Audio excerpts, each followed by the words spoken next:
Hello students, welcome to your English classes. This is chapter 11 of class 7, The Poor Shepherd Boy, यानी कि गरीब गडरिये का बच्चा या गरीब गडरिया लड़का. Before starting the chapter, let's have a few information about the writer of the chapter. Writer of the chapter is Jacob and Wilhelm Grimm. They are also known as Brother Grimm and they are famous for their fairy story. ये अपनी फेरी story के लिए जाने जाते हैं. दोनों भाई बहुत ही पुराने और बहुत ही अच्छे राइटर्स हैं. इन्होंने किड्स के लिए, बच्चों के लिए बहुत अच्छी अच्छी स्टोरीज़ लिखी हैं. रेपुंजल और स्नो वाइट जैसी स्टोरीज़ के राइटर यही ब्रदर ग्रिम्स हैं. So let's move to the chapter. This is a heart touching story written by Jacob and Wilhelm Grimm. This story is about a poor orphan boy who was tortured by a rich greedy merchant. He was so frustrated with his life and he tried to commit suicide, but his fate was against his will.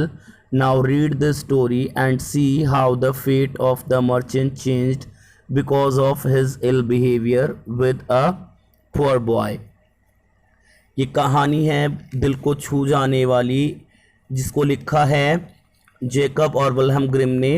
ये story एक बेचारे अनाथ बच्चे के बारे में है जो कि अपने माता पिता को एक एक्सीडेंट में खो देता है और उसकी ज़िम्मेदारी एक अमीर मर्चेंट को दी जाती है. लेकिन वो अमीर मर्चेंट उसे बहुत टॉर्चर करता है. वो बहुत लालची भी है और वो बच्चा अपनी ज़िंदगी से परेशान आकर सुसाइड करने का सोचता है, बट वो मतलब मरता नहीं है.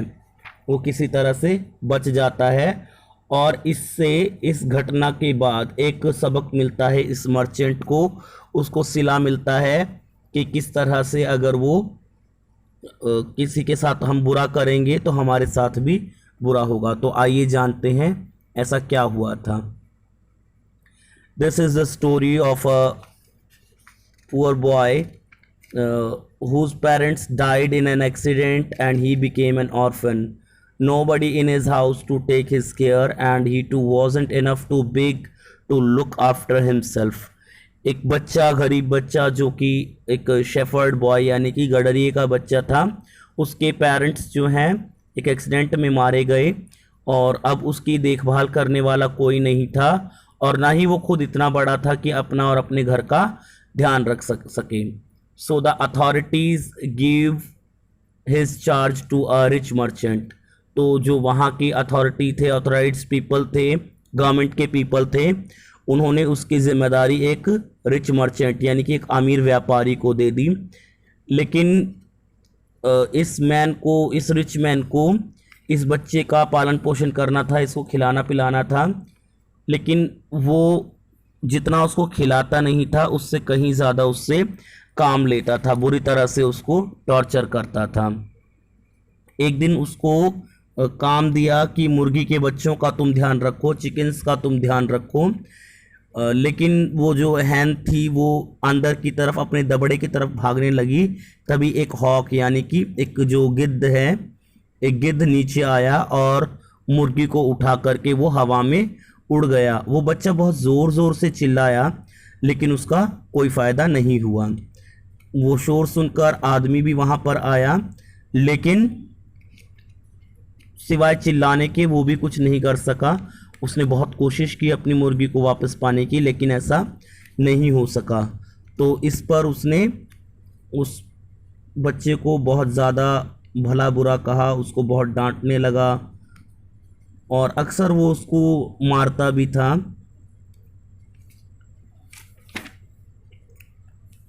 जब भी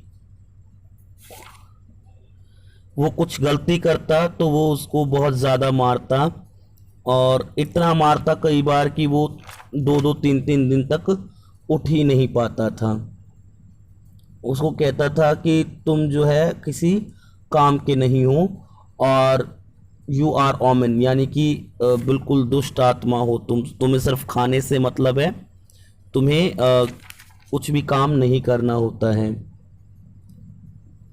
और उसको वो कहता है हमेशा ज़्यादातर that you are a worthless person and you cannot take care of your job, you you must go to hell and somewhere like that.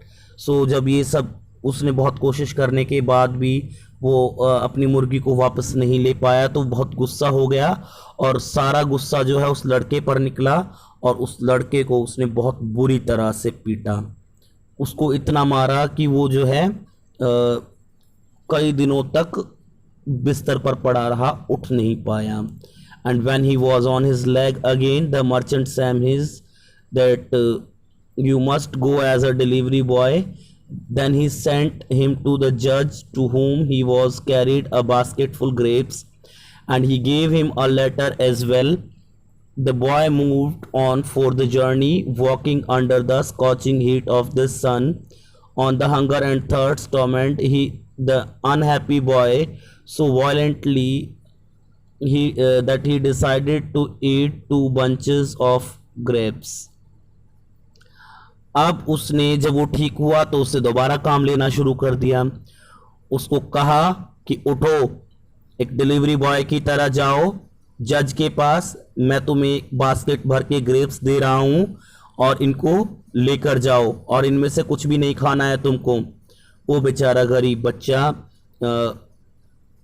भूख और प्यास से परेशान इस तपती धूप में चलता जा रहा था, और जब मारे भूख और प्यास के उसका हाल बुरा हो गया तो उसने उसमें से 2 बंचेस यानी कि अंगूर के 2 गुच्छे खा लिए, और फिर वो उस बास्केट को जज के पास ले गया। और जब जज ने उस दिए हुए लेटर को रीड करा और उन ग्रेप्स के बंचेस को काउंट करा तो उसने कहा कि 2 bunches are missing.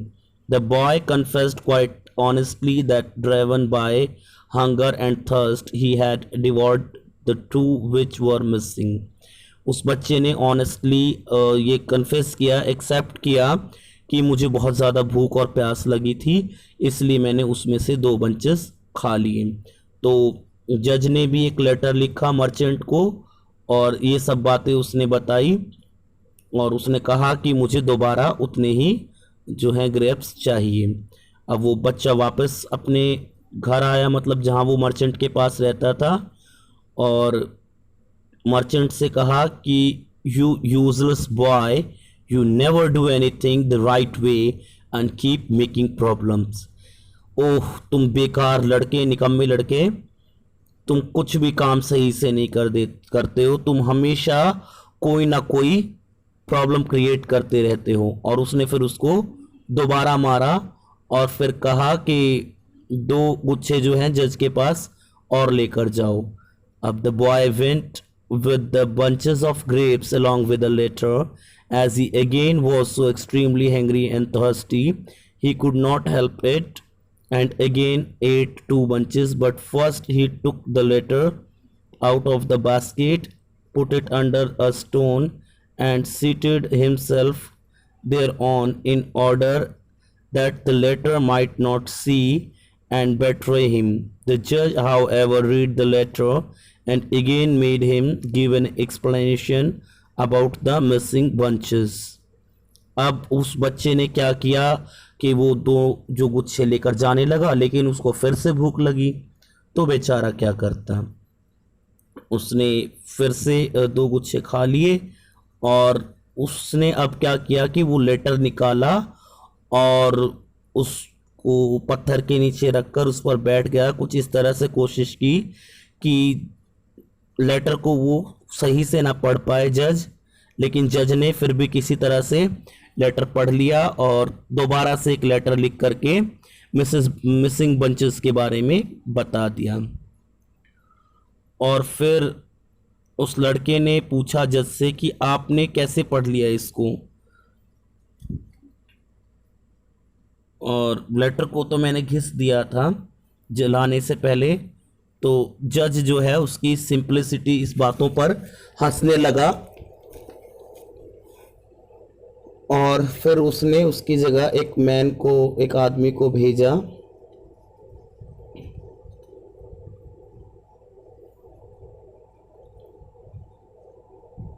and not let him want for meat and drink, and so also that he was to teach him what was right and what was wrong. अब उसने उस लड़के को समझाया भी कि भाई तुम्हें ऐसा नहीं करना था, क्या गलत है क्या सही, ये सब समझाने लगा। और ये लेटर पढ़ने के बाद उस आदमी को बहुत गुस्सा आया और उसने कहा कि अगर तुम खाओगे तो तुम्हें काम भी करना पड़ेगा, और अगर तुमने कोई गलती की you will be punished badly, तुम्हें बहुत बुरी सज़ा मिलेगी। Next day the merchant had to go to the yearly fair of with his wife and his daughter. He said to him, we will be back in 5 hours, and here are lying bundle of straw, just chop them into pieces for food for the horses, and I want no mistake this time. If I find even a single mistake, I will beat you so hard that you will not be able to move your limbs again. अब एक सालाना जो festival होता है, जो मेला होता है, वहाँ पर जाना था इस मर्चेंट को अपनी वाइफ के साथ। तो उसने कहा उसको कि सुनो लड़के, ये जो घास है ये मैं तुम्हें काटने के लिए देकर जा रहा हूँ। पहले ना वो मशीनरी वाली ग्रास कटर नहीं होता था, पहले हाथ से ही चॉप करते थे जो स्ट्रॉ घास वगैरह होती थी।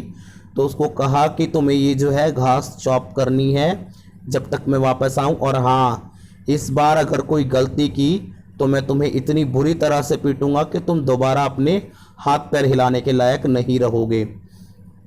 तो अब वो बच्चा जो है काम में लग गया, डर भी रहा था।